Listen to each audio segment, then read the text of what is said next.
Nação rubro-negra, olha aqui. Existem algumas questões no Flamengo que realmente eu tenho um pouco de dificuldade para entender, confesso. Por exemplo, a primeira delas é a situação do Eric Pulgar. Tá? É a situação do Eric Pulgar. O nosso volante chileno, ele tá com contrato por se encerrar no final da próxima temporada.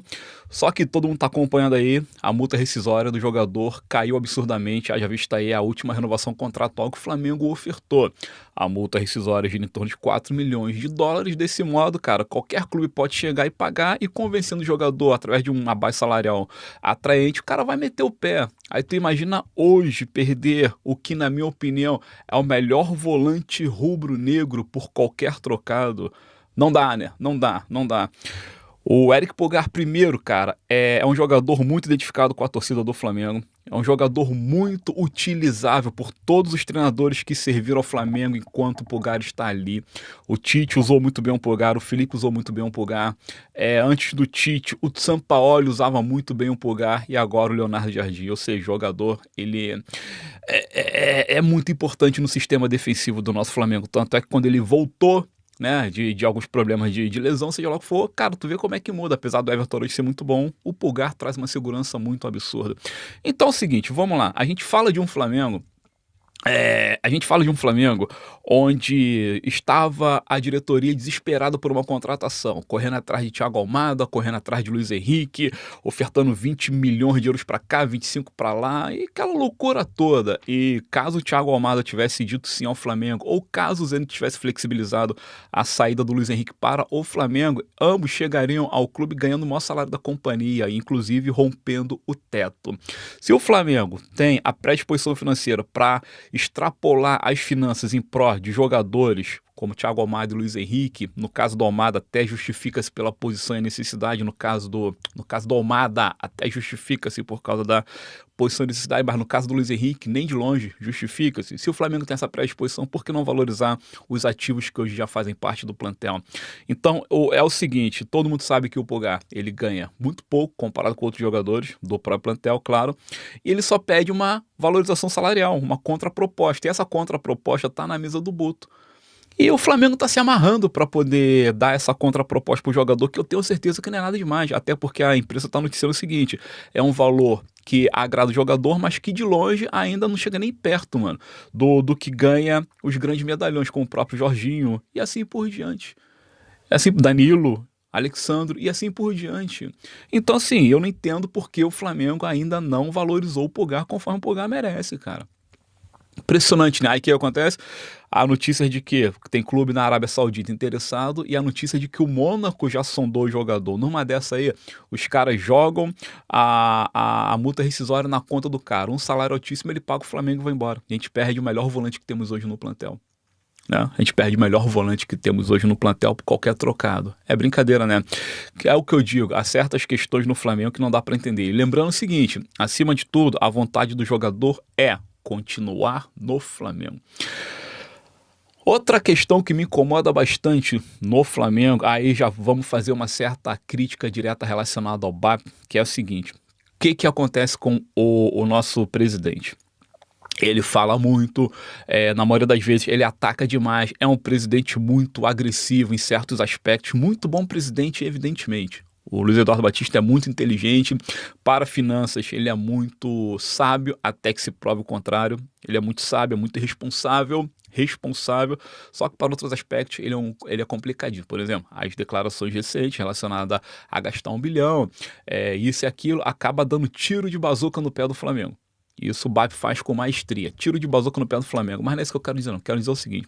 A saída do nosso atacante da base, Alan Santos. Alan Santos, atacante criado pelo Flamengo, que agora foi negociado para o Benfica de Portugal. O que acontece? Não faz muito tempo que o BAP chegou no Flamengo e já chegou tacando pedra na direção do Rodolfo Landim. A base do Flamengo não prestava, estava tudo sucateada, Landim sucateou a base. Eu não entendo, eu não tô aqui defendendo o Landim, nem só criticando o BAP de forma gratuita não, gente, mas é o seguinte, a base do Flamengo, construída, alimentada, pavimentada pelo Rodolfo Landim enquanto presidente, é a base bicampeã do mundo, É a base bicampeã da Libertadores, é a base campeã do Brasileirão Sub-20, da Copa do Brasil, do Estadual Sub-20, tantos e tantos torneios, mundo afora, Soccer Camp, por exemplo. É uma base que não é só campeã no Sub-20, mas é uma base campeã no Sub-17, no Sub-16 e assim por diante. E revelou grandes jogadores. A base Rodolfo Landim gerou grandes jogadores, tá? Destacávamos na Copa São Paulo de Futebol Júnior e assim por diante. Trocando em miúdos. A base do Landim não é de se jogar fora. O BAP chegou e disse que não prestava, demitiu 40 funcionários, desligou o contrato de 60 meninos. Coincidentemente, a base do Flamengo começou a não ganhar títulos. Não ganhou agora essa Libertadores, que já na gestão BAP, porque é uma base já reformulada pelo BAP, não ganha a Libertadores, não disputa Mundial, perdeu o Sub-20, não classificou nem entre os 8, tá passando sufoco nas outras categorias inferiores e assim por diante. Então, eu pergunto para vocês, qual base realmente está sucateada? A do momento atual ou aquela que o Landim construiu desde 2019 até 2024, final de 24? Deixa aí nos comentários, tá, gente? Eu sei que é o seguinte, negócio com o Alan Santos. Uma das críticas que recaía sobre o Landim era que o nosso presidente, ele se desfazia de jogadores por qualquer mariola para qualquer clube português. Tinha muito negócio realmente com Chaves de Portugal, com o Estrela Amadora, sabe? Assim, um bando de time, como é que é? Famalicão. Tantos negócios feitos assim, a princípio a moda Bangu. Flamengo desperdiçando jogadores por qualquer mariola. Aí quando tu pega hoje a notícia que diz saída de Alan Santos para o Benfica a custo zero, isso não é a mesma coisa? Não é a mesma coisa que o Landim fazia, o BAP não faz também? Cara, então assim, impressionante. De novo, não é um ataque gratuito ao presidente, mas é uma constatação para que vocês fiquem ligados. É um Flamengo se desfazendo de uma joia nossa, de um atacante que fez 3 gols na última Libertadores Sub-20, e meio a um Flamengo sucateado em termos de base, mas fez 3 gols. É um menino que participou da intertemporada jogando ali com o Leonardo Jardim, é um menino que iniciou a temporada jogando carioca com os outros meninos. Não é um primor de atacante, mas também não é de se desprezar. Na minha opinião, não justifica tu se desfazer de um menino desse por nada, pois é assim que foi feito o negócio com o Benfica. O Flamengo manda o Alan Santos para o Benfica a custo zero e segura 50%. Gente, eu digo o seguinte, negócio a custo zero não é negócio bom. Em lugar nenhum, não é negócio da China. No mínimo, o Flamengo tinha que fazer que nem o Landim fazia, mandava o menino para lá, mas por valor de mariola. É melhor 500 mil euros na mão do que nada. Que pegasse 500 mil euros pelo Alan Santos, porque é um menino, um atacante que faz gols. Custo zero, só para ter a fatia de 50%. E o Landim também ficava com fatia dos jogadores. Tanto é que até hoje, tantos e tantos jogadores estão mundo afora dando lucro para o Flamengo, pelo Flamengo ser o clube formador. Então, negócio zero, para mim, nunca vai ser bom negócio. Nunca vai ser bom negócio. Qualquer 500 mil euros já carimbava ali a negociar e a gente até concordava com a saída do menino, até porque não tem espaço para ele no profissional. Daqui a pouco ele extrapola a idade, tá com 19 anos e vai fazer o quê? Tem que dar um destino para essa molecada. O Alan Santos é a bola da vez. Mas a custo zero, ô BAP, não, né? Você que criticou tanto o Rodolfo Landim, agora faz a mesma coisa? Não dá. Então, gente, é isso. De novo, não é um ataque gratuito, é só uma constatação. É aquilo. O BAP fala demais, infelizmente dá bom dia a cavalo, cospe pra cima, cai na testa e no final das contas, o grande prejudicado não é o BAP. E, na verdade, não sou nem eu nem você, é o próprio Flamengo como clube, como instituição, pois deixou de faturar uma graninha que, querendo ou não, 500 mil para o Flamengo não é nada, é um espirro, mas 500 mil euros paga salário de um monte de funcionário durante vários meses. Existem hoje trocentos funcionários dentro do Flamengo que recebem salário mínimo, ou no máximo 2 salários mínimos. Funcionários do dia a dia, cozinheiro, roupeiro, e assim por diante, faxineiro. Gente comuns que fazem a máquina Flamengo funcionar. Tu acha que 500 mil euros não alimentaria o salário dessa gente durante muito tempo? 500 mil euros? Então por que negociar de forma gratuita? Para mim é um erro crasso, mas vai fazer o quê? Nação Rubro-Negra, sejam todos bem-vindos ao canal Fla-Cegueta. Sou Fábio Saúza, deficiente visual e analista de futebol há tantos e tantos anos. Peço que vocês se inscrevam aqui no canal, estamos pertinho de atingir os 11 mil inscritos. Peço que vocês compartilhem o material nas suas redes sociais, que vocês deixem aqui nos comentários acerca dos assuntos abordados e assim por diante. Claro, o like é fundamental para manter o vídeo lá no topo das paradas. Tem outras formas de ajudar, como o Hype, o clube de membros, os produtos linkados, quer comprar uma camiseta, quer fazer qualquer qualquer compra, entra nas plataformas usando o link dos anúncios, que querendo ou não, vê uma comissãozinha para o canal Fla-Cegueta. Então, peço por gentileza que vocês ajudem o projeto. Olha, essa rodada de final de semana ela é muito importante para o Flamengo. Essa rodada, repetindo, de final de semana ela é muito importante para o Flamengo. O Flamengo vai ao Maião enfrentar o Mirassol e o nosso rival direto Fluminense... Não, desculpa. O nosso rival direto Palmeiras enfrenta o Fluminense no Rio de Janeiro. Fluminense, cara, que demitiu o Zubeldia, que agora quem vai assumir o banco de forma interina é o Marcão, figura identificada com os tricolores. Fluminense que tá, assim, nadando que nem um náufrago, morrendo aos poucos. Já caiu na Copa do Brasil e está quase sendo eliminado na Libertadores, pois empatar em 0-0 de forma horrorosa contra o fraquíssimo rival Dávia. Isso no Rio de Janeiro. O Fluminense tem que praticar basicamente um milagre no jogo da volta para classificar. E a situação do Palmeiras é tão ruim quanto. O Palmeiras está vivo na Copa do Brasil até a segunda página, tem um confronto contra o Santos, mas taticamente o time do Abel tá um arremedo, estão jogando mal, empataram com o Cerro Porteño, vão ter que buscar a classificação fora de casa. Então acredito que o jogo de hoje, entre Palmeiras e Fluminense, Fluminense e Palmeiras, será um jogo pautado pelo desespero e que o Fluminense precisa muito mais da vitória do que o próprio Palmeiras. Ou seja, há grandes chances sim do Palmeiras perder pontos. E outra, o Abel Ferreira não seria absurdo, louco, absurdo a ponto de colocar os principais jogadores em campo. Ele vai trazer uma mescla. Ou acredito que o Andrés Pereira vai estar em campo porque foi expulso contra o Cerro, mas, cara, quem é Andrés Pereira na fila do pão? Fala tu nos comentários. Quem é Andrés Pereira na fila do pão? Fato é, Palmeiras chega numa condição de náufrago também, não tão desgraçado na vida como o Fluminense, mas chega, meu irmão, desesperado. E time mesclado porque é obrigação total deles classificar no meio de semana. Então uma rodada que tudo indique, baseado inclusive nos últimos 2 resultados, o qual o Palmeiras perdeu pontos, né? Foi derrotado e depois empatou e tudo mais, ou empatou e foi derrotado. Sei que o Palmeiras deixou os 5 pontos pelo caminho. A grande chance de hoje o Palmeiras voltar a perder pontos. E o Flamengo amanhã não, o cenário é o contrário. Apesar da nossa ideia entrarmos também com um time alternativo, o Mirassol, que também está na Copa Libertadores e segue fazendo história.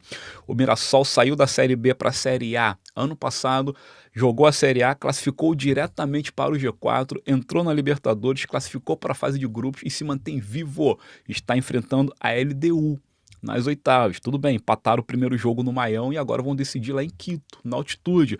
Mas como disse o Guanais, lá o treinador deles, é de total interesse a classificação. Ele quer e os jogadores querem fazer história, continuar fazendo história. Então o jogo de amanhã será pautado pelo conforto de escalação a fim de se dedicar 100% contra a LDU meio de semana. E o Flamengo vai mais ou menos pelo mesmo caminho. O Flamengo está numa situação confortável porque o empate contra o Cruzeiro coloca a gente numa condição de favorito para classificar no Maracanã, mas também não precisamos expor os nossos grandes jogadores, como o Lino, Arrascaeta, por exemplo. Eu acho que o próprio Pulgar deve começar no banco e assim por diante. Então o Flamengo entra com o time mesclado, mas a mescla do Flamengo é muito mais poderosa do que a mescla do Mirassol.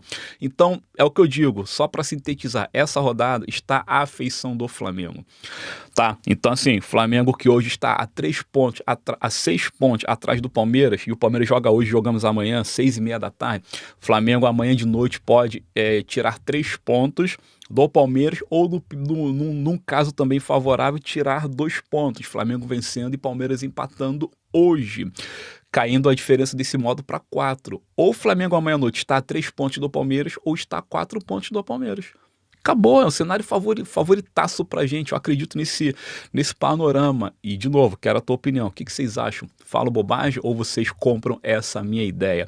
O que acontece, gente? Tu imagina, Flamengo tira os pontos para cima do Palmeiras, meio de semana a gente classifica e eles caem. E eles caem na Libertadores, ou seja, inferno para o Palmeiras e sucesso total para o Flamengo, jogando farol de forma absurda no retrovisor dos porquinhos. O Palmeiras vai entrar em desespero e parafuso, e ali, meu irmão, projeto Abel Ferreira será definitivamente sacramentado, encerrado e Abel cairá, e aquele rombo de mais de 600 milhões que a imprensa diz que acomete o Palmeiras hoje será jogado à tona e a crise, meu irmão, já era, tomará conta de tudo lá na academia de futebol. E sabe o que eu penso disso? Tô nem aí. Não estamos nem aí. Então, cenário favoritaço. O lado ruim da coisa, evidentemente, é a lesão do Bruno Henrique. Não está confirmado ainda a lesão, mas o desconforto está ali, o inchaço permanece. O Bruno Henrique levou a baita de uma pancada no tornozelo do Matheus Henrique lá contra o Cruzeiro. Tá fora do jogo de amanhã. Tá fora do jogo de amanhã, mas se Deus quiser, o Bruno Henrique terá condição de ajudar o Flamengo quarta-feira contra o Cruzeiro. Claro que a gente vai atualizar as notícias relacionadas ao Bruno. Então, desse modo, gente, eu vou tentar trazer aqui para vocês o Flamengo que deve entrar em campo amanhã. É o que eu acho que deve entrar em campo amanhã. Rossi, porque apesar de eu querer dar um pouquinho mais de jogo pro André Ventura, poupar goleiro é complicado, e para que poupar antes de uma grande decisão contra o Cruzeiro? Não, o Rossi tem que estar afiado, com as juntas lubrificadas e quente. Então o Rossi vai para o jogo amanhã como titular. Na direita, o Varela volta, não jogou contra o Cruzeiro, entende-se que o Royal será o titular no Maracanã, então Varela joga amanhã. Léo Ortiz se manterá para continuar ganhando ritmo e João Victor jogará no lugar do Léo Pereira. Na esquerda, permaneceremos com Ayrton Lucas, porque me parece que o Alexandre ainda sofre de desgaste. Teremos mudanças no setor de volante? Acredito que sim. Acredito que Jorginho pega banco, joga Everton Araújo e joga Lucas Paquetá. Ou joga Everton Araújo e De La Cruz. Acredito que a dupla titular será poupada, Pulgar e Jorginho. Bora colocar Everton Araújo e De La Cruz. Meio campo avançado, Paquetá, jogando como camisa 10 articulador, assim como o Jardim colocou contra o Cruzeiro, quando ele entrou. E o trio ofensivo, Sailino na esquerda, para descansar, entra talvez o próprio Lohan, que cai para aquela posição sem problema nenhum, ou joga Cebolinha. Acredito que vai jogar o Lohan. Na direita, o Plata deve ser mantido por falta de opção, ou entra o Carrascal naquele setor. Vamos embora arriscar ali o Carrascal. E no ataque, comandando o Pedro, que não entrou como titular contra o Cruzeiro. Então esse deve ser o time que entrará em campo amanhã, batendo de forma muito rápida. Rossi, Varela, Léo Ortiz, João Victor e Ayrton Lucas, Everton Araújo, De La Cruz e Paquetá. Lohan, Carrascal e Pedro. É o Flamengo para começar o jogo de amanhã. E claro que o meu palpite é Flamengo vencendo por 2-0. Lembrando que amanhã será o terceiro confronto oficial entre Flamengo e Mirassol. Nos enfrentamos por 2 vezes somente, né? Foi na Série A do ano passado. O primeiro jogo vencemos por 2-1 no Maracanã e empatamos em 3-3 no Maion, que foi o último jogo da rodada daquele campeonato. Inclusive colocamos os meninos em campo. Tá bom, gente? Então essas são as informações para este confronto de amanhã. De novo, peço nos teus comentários o seguinte: palpite e impressões, e aprovam um Flamengo alternativo ou querem força máxima para resolver lá na nossa vida e colocar o farol na rabeira dos porcos? Coloca aí nos comentários. Felipe Luiz e Gabigol. 2 informações muito rápidas. O Felipe Luiz encerrou o seu processo de pré-temporada com a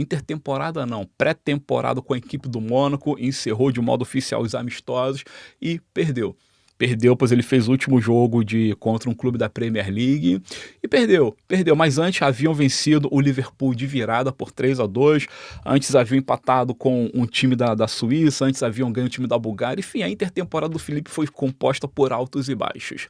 Normal. Eu acho que ninguém aqui tenha a ideia clara, né, nem pode ter, de que o Felipe Luiz na Europa fará a mesma coisa que ele fez com o Flamengo aqui no Brasil, sabe? Ele não vai pegar o Mônaco e colocar o Mônaco tão avassalador, marcando alto com a bola no pé, trocando bola rápida, criando um monte de jogada. Ele não vai fazer isso conforme ele fez com o Flamengo. Primeiro, o elenco do Mônaco, ele é discreto quando tu compara com o próprio elenco do PSG, evidentemente, ou quando tu compara com o Olympique de Marseille. O elenco do Mônaco, ele é razoavelmente bom, não é extraplanar, mas é bom, somente bom. Então o Felipe terá que reinventar esse clube, esse time, com cautela e cuidado. O Felipe sabe disso, tá? Então veremos o Mônaco talvez mais conservador, o Felipe tentando implantar o seu modelo de jogo, e os reveses irão ocorrer. Eu fico na torcida, gente, que o Felipinho leve o Mônaco a se destacar na Liga dos Campeões, que vá o mais longe possível, que não seja humilhado, destroçado, que dê pressão para cima do PSG principalmente,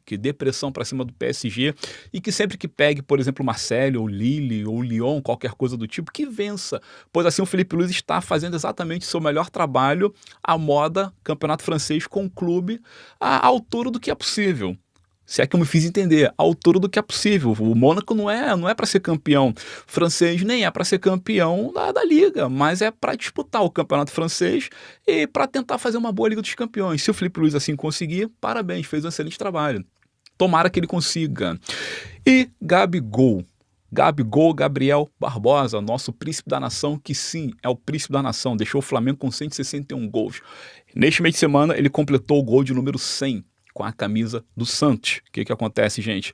O Gabigol juntou-se a um hall junto é muito redundante, mas ele juntou-se a um hall onde ali está o Romário, somente o Romário. No futebol brasileiro, o Romário foi o único jogador até então, era o único jogador até então a bater mais de 100 gols por duas equipes diferentes no futebol brasileiro. Romário com o Flamengo fez 204 gols, e o Romário com o Vasco da Gama fez mais de 360 gols. O baixinho fez um caminhão absurdo de gols com a camisa do Vasco. Essa aqui é a verdade.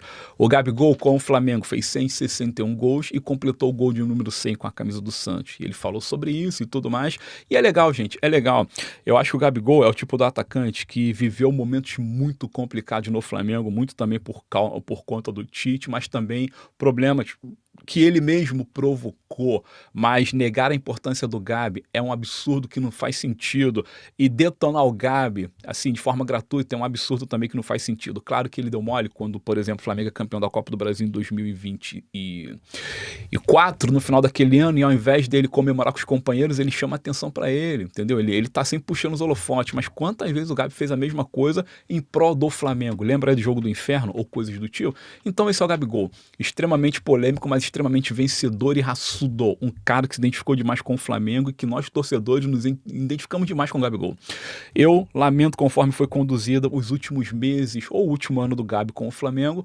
Até também teve muita picuinha com o Rodolfo Landim, com o Marcos Braz, etc e tal, mas se eu pudesse voltar no tempo, eu faria de tudo para poder apaziguar essa situação e deixar o Gabi conosco. Acho que o Gabigol, se tivesse hoje no Flamengo, continuaria servindo muito bem. Trabalharia muito bem com o Felipe, agora trabalharia talvez bem com o Jardim, apesar do Jardim ter preterido o jogador assim que o Jardim chega no Cruzeiro.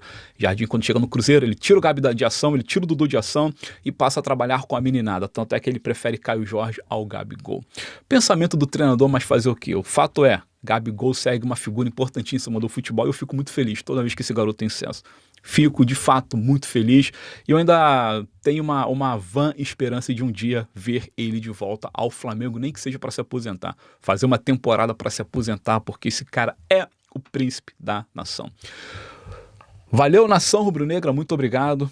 Vamos seguir acompanhando o Flamengo de perto, saindo das grandes novidades. Eu trago aqui para vocês. Logo mais tem live e estamos sempre trabalhando. Grande abraço para os meus amigos, canais parceiros e tamo junto. Like no vídeo, inscrição no canal, compartilhamento, comentários e simbora. Mengão, pra cima deles, porque mês de agosto não é o mês do desgosto não, meu irmão. É o mês do Mengão louco. É o mês do Mengão louco e o Palmeiras que se cuide. Tamo junto, SRN. Valeu.